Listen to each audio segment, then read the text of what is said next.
պատերազմի մասնակիցները, ովքեր մեդալներ եւ շքանշաններ են ստացել, բոլորս կներկայացնենք, թե ինչի համար ենք արժանացել այդ պատվին ու որպես բողոքի նշան կդնենք կառավարության շենքի դիմաց։ Հիմա լսենք Ղազարյան Օսեփին։ Բարև ձեզ։ Ուրեմն այս կառավարությունը իր սխալները սրբագրելու, իր սխալների չխոստովանելու համար փորձում է խմբագրել մեր պատմությունը, փորձում է այն կյանքը, այն դժվարությունները, այն պայքարը, որ մենք ենք ունեցել, որի համար մենք արյուն ենք տվել, իր սխալները արդարացնելու համար փորձում է զրոյացնել դա եւ մեզ ասում է, որ մեր վերջին 30 տարվա պայքարը,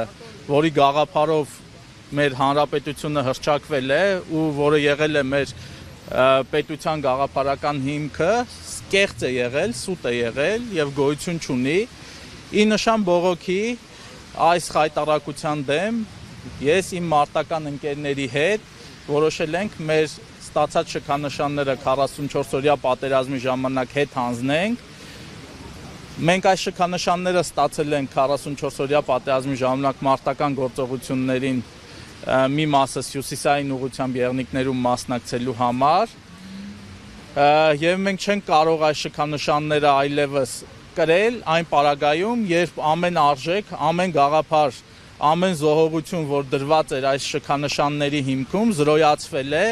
եւ մեզ ասում են, որ դա ուղղակի չի եղել, սխալմունք է եղել։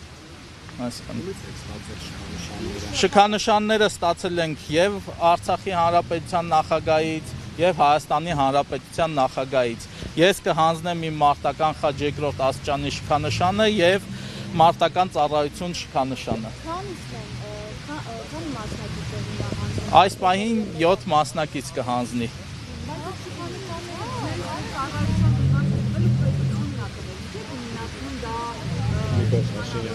Տեսեք, այս իշխանավորները, ով պետության գլուխն են հիմա, ուղղակի այդ պայքարի գաղափարը ոչնչացնում են, ուղղակի զրոյացնում են եւ մենք այս քայլով ուզում ենք ասենք, որ բողոք ենք արտահայտում դրա դեմ ու ասում ենք, որ մենք պայքարելու ենք, այս քայլով մենք ասում ենք, որ պայքարելու ենք, որպեսզի սա տեղի չունենա այլևս։